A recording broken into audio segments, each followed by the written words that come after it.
আজ আমরা সেটা দেখবো। চলো তাহলে আজ আমরা শুরু করি।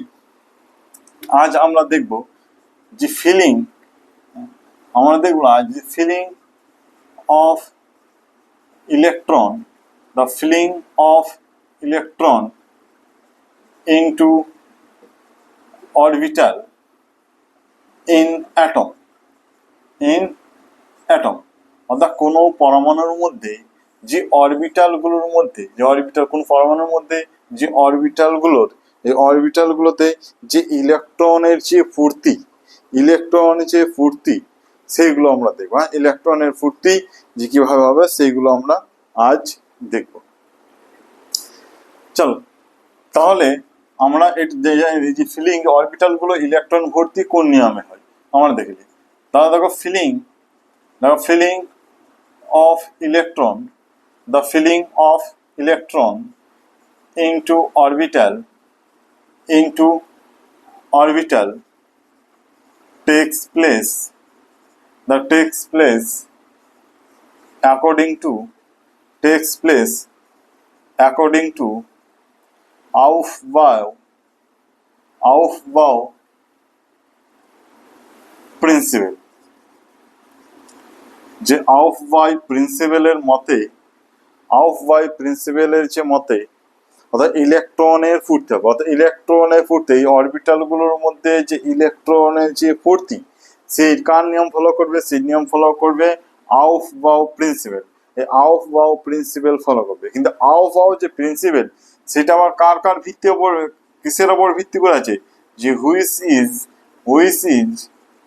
ইজ বেস অন, সেটা হলো কার উপর ভিত্তি করে আছে, দ্য পাউলিস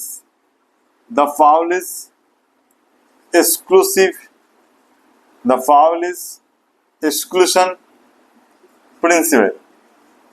অর্থাৎ পাউলির যে অপবর্জন যে নীতি, পাউলির যে এক্সক্লুসিভ যে প্রিন্সিপাল, অর্থাৎ পাউলির অপবর্জন নীতির ওপর ভিত্তি করে আছে। আর কার ওপর ভিত্তি করেছে, আছে দ্য হুন্ড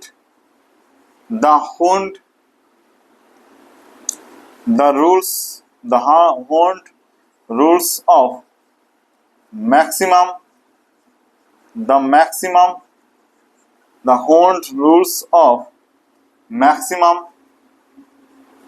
multiplicity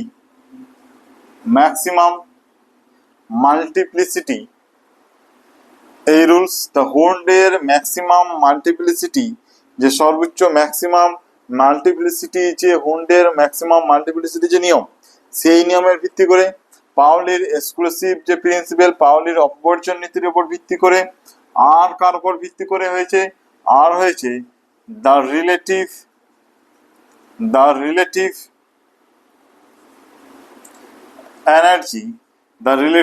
energy of the orbital. আর এই অরবিটালগুলোর তার যে রিলেটিভ যে এনার্জি, এই রিলেটিভ এনার্জির ওপর ভিত্তি করে পাউলির সূত্রটা গড়ে উঠছে। অর্থাৎ পাউলির সূত্র যেমন ইলেকট্রনের পূর্তি পাউলির সূত্র নিয়ম অনুযায়ী হবে, কিন্তু পাউলির সূত্রটা কার কার উপর ভিত্তি করে তৈরি হয়েছে, সেটা হচ্ছে পাউলির এক্সক্লুসিভ প্রিন্সিপাল, পাউলির অপবর্জন নীতির উপর ভিত্তি করে হয়েছে। হুন্ডের রুলস অফ ম্যাক্সিমাম মাল্টিপ্লিসিটি, যে হুন্ডের ম্যাক্সিমাম মাল্টিপ্লিসিটি যে নিয়ম, সেই নিয়মের ভিত্তি করে হয়েছে। এবং the relative energy of the orbital, এবং অরবিটাল গুলোর যে আপেক্ষিক যে শক্তি, যে অরবিটাল গুলো যে আপেক্ষিক শক্তি, এই আপেক্ষিক শক্তির ওপর ভিত্তি করে, এই তিনটের ওপর ভিত্তি করে আউবাউ প্রিন্সিপালটা গড়ে উঠেছে, তাই না? আউবাউয়ের রুলটা গড়ে উঠেছে। তাহলে আমাদেরকে ফার্স্টে কি জানতে হবে, যে আচ্ছা এই পাউলি এক্সক্লুসিভ প্রিন্সিপাল কি জিনিস সেটা আগে জানতে হবে, তাই না? তাহলে আমরা চলো আগে দেখে নিই যে পাউলির এক্সক্লুসিভ প্রিন্সিপাল কি জিনিস। হ্যাঁ, পাউলির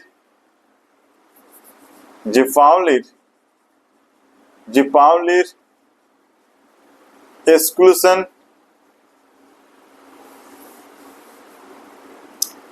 প্রিন্সিপাল, পাউলির যে অপবর্জন যে নীতি, এই পাউলির অপবর্জন নীতি সম্বন্ধে আমরা জানি। হ্যাঁ, পাউলির অপবর্জন নীতি।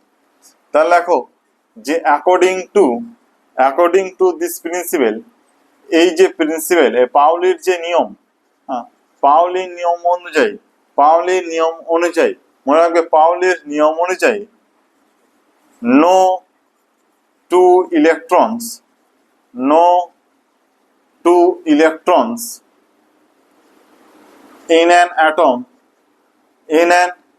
কোনো পরমাণুর মধ্যে কখনো কোনো দুটো ইলেকট্রনে can have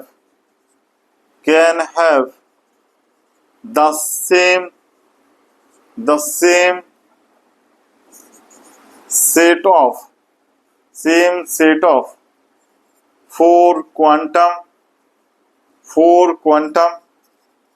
number, the four quantum number।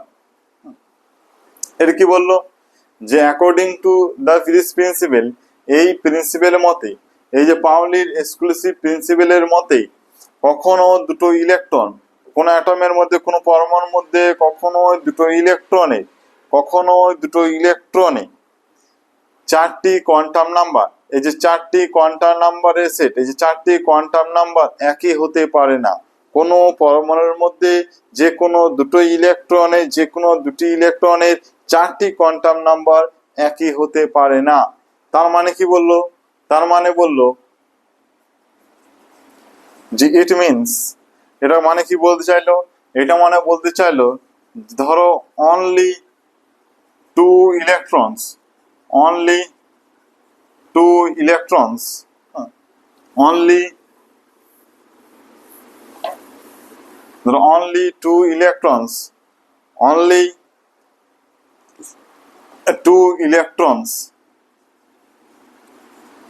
may exist in the same orbital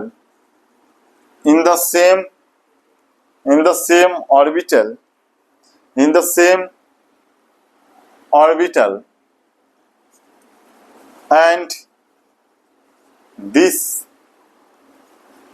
electrons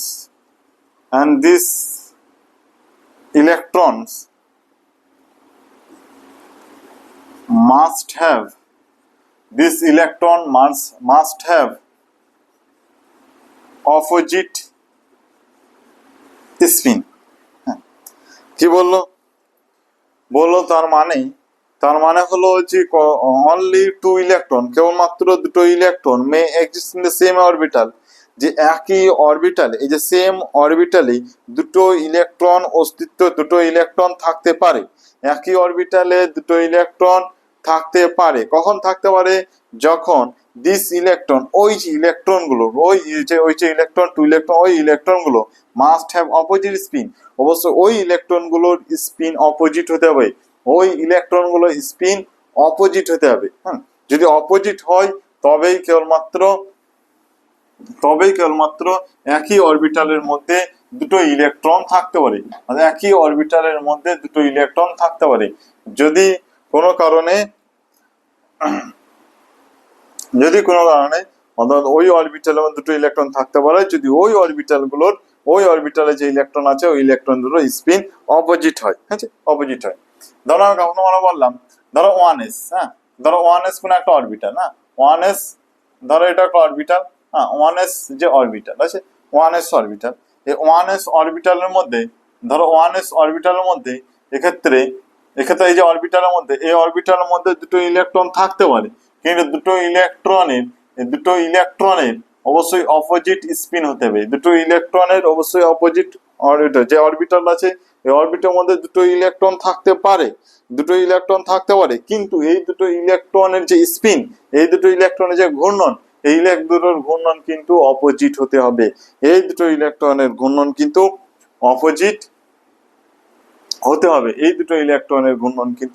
opposite হতে হবে। আছে?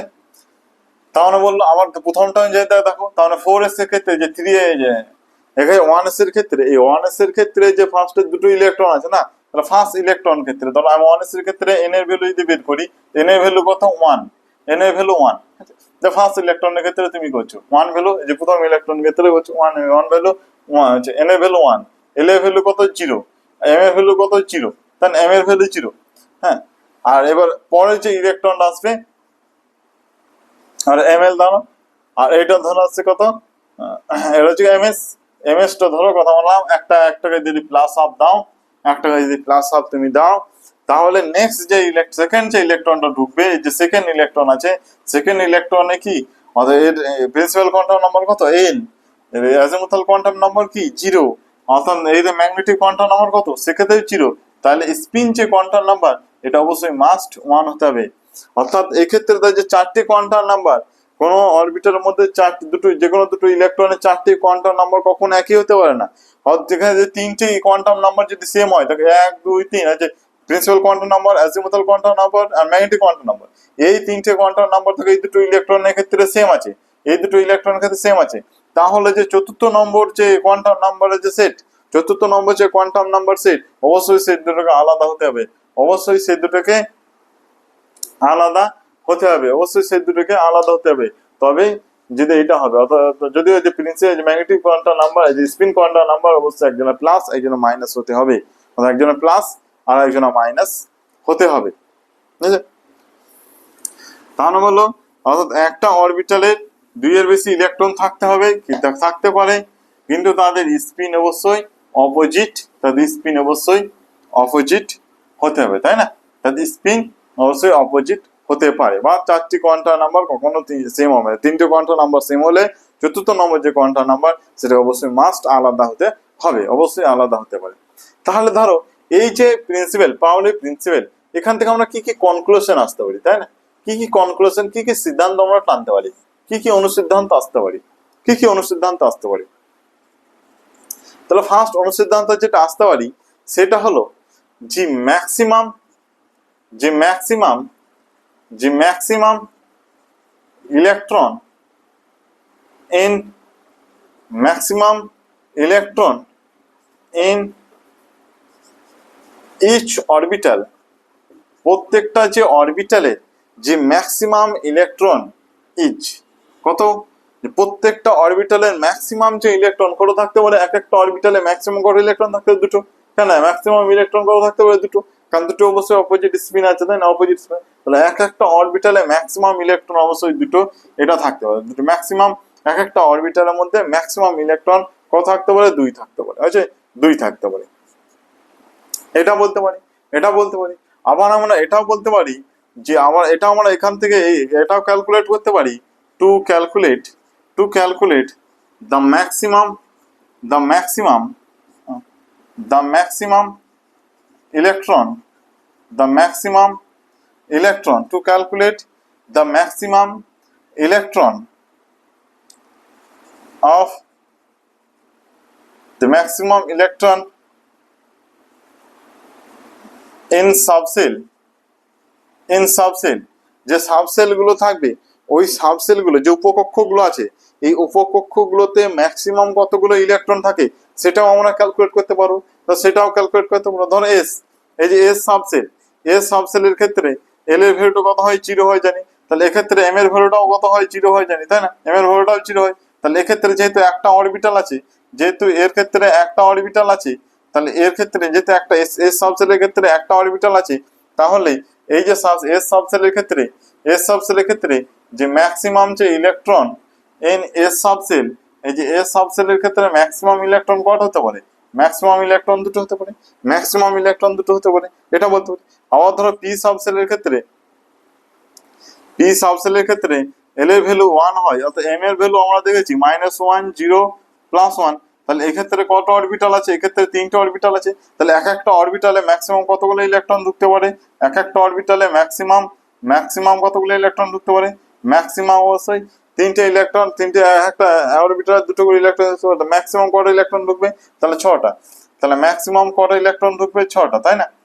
তাহলে পি যে সাবসেলটা থাকবে, পি যে সাবসেলটা থাকবে, এই পি সাবসেলের মধ্যে ম্যাক্সিমাম ইলেকট্রন কত, 6, পি সাবসেলের ক্ষেত্রে ম্যাক্সিমাম ইলেকট্রন 6। আবার ডি সাবসেলের ক্ষেত্রে দেখি, তাহলে এল এর ভ্যালু কত আছে, 2 আছে, তাহলে এম এর ভ্যালুটা অবশ্যই দেখি -1 -2 -2 -1 0 +1 +2, তাই না? +1টা +2, অর্থাৎ এক্ষেত্রে 5টা অরবিটাল আছে, তাই না? এক্ষেত্রে 5টা অরবিটাল আছে, তাহলে 1 2 3 4 5 6 7 8 9 10, তাই না? তাহলে মোটামুটি এই যে ম্যাক্সিমাম ইলেকট্রন ডি অরবিটাল গুলোর ক্ষেত্রে যে ম্যাক্সিমাম ইলেকট্রন ডি সাবসেলের ক্ষেত্রে ম্যাক্সিমাম ইলেকট্রন কটা 10টা, তাহলে এফ সাবসেলের ক্ষেত্রে আমাকে বলে দাও যে এফ সাবসেলের ক্ষেত্রে এল ইজ ইকুয়াল টু 3 যদি হয় তাহলে ম্যাক্সিমাম ইলেকট্রন কত হবে বলো? ম্যাক্সিমাম ইলেকট্রন কত হবে? ম্যাক্সিমাম ইলেকট্রন হবে অবশ্যই ইন ডি এফ সাবসেলের ক্ষেত্রে 14টা, তাই না? তাহলে ধরো কোনো একটা সাবসেলের ক্ষেত্রে কোনো সাবসেলের ক্ষেত্রে ম্যাক্সিমাম কতগুলো ইলেকট্রন থাকে এটাও কিন্তু পাউলি এক্সক্লুসিভ নিয়ম থেকে, পাউলি এক্সক্লুসিভ প্রিন্সিপাল থেকে আমরা জানতে পারি, তাই না? কোনো একটা সাবসেলের মধ্যে ম্যাক্সিমাম কতগুলো ইলেকট্রন হতে পারে, কোনো একটা সাবসেলের মধ্যে ম্যাক্সিমাম কতগুলো ইলেকট্রন থাকতে পারে, কোনো একটা সাবসেটের মধ্যে ম্যাক্সিমাম কতগুলো ইলেকট্রন থাকতে পারে সেটাও কিন্তু আমরা ক্যালকুলেট করতে পারি, তাই না? সেটা আমরা ক্যালকুলেট করতে পারবো। চলো আর কি ক্যালকুলেট করতে পারবো? আবার ক্যালকুলেট করতে পারবো, আবার ক্যালকুলেট করতে পারবো যে কোনো ধরো কোনো সেলের মধ্যে দিয়েছে বা কোনো তোমার কোনো সেলের মধ্যে দিয়েছে, আমার কি ক্যালকুলেট করতে পারবো? আমার ধরো আমার ক্যালকুলেট করতে পারবো টু ক্যালকুলেট, হ্যাঁ টু ক্যালকুলেট, মানে একবার টু ক্যালকুলেট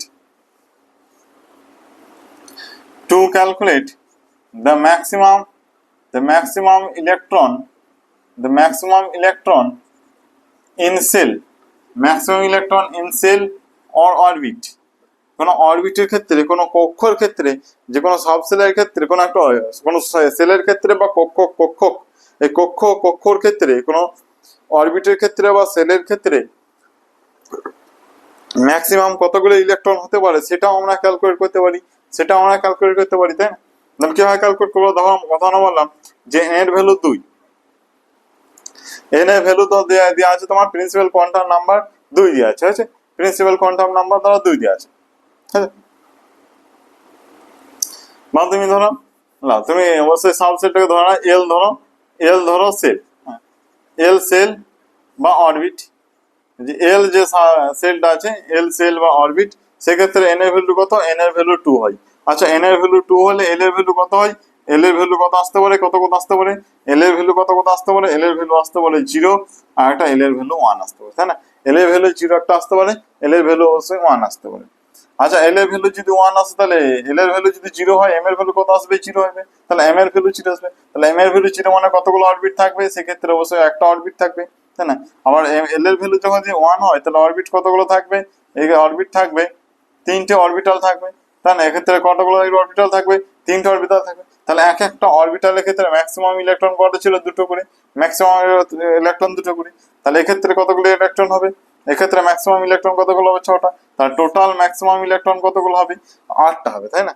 তাহলে এই যে এল যে সেল আছে বা অরবিট আছে, এল যে সেল বা অরবিট আছে তাহলে কে ক্ষেত্রে অবশ্যই 2 হতো, তাই না? কে এল এম এন এই যে যে কক্ষগুলো অবস্থান করেছে, এই যে কক্ষগুলো অবস্থান করেছে বা সেলগুলো আছে এই সেলগুলোর ক্ষেত্রে যে ম্যাক্সিমাম কতগুলো ইলেকট্রন থাকতে পারে, ম্যাক্সিমাম কতগুলো ইলেকট্রন থাকতে পারে এটাও কিন্তু আমরা পাউলি এক্সক্লুসিভ প্রিন্সিপাল থেকে বলতে পারি, পাউলি এক্সক্লুসিভ প্রিন্সিপাল থেকে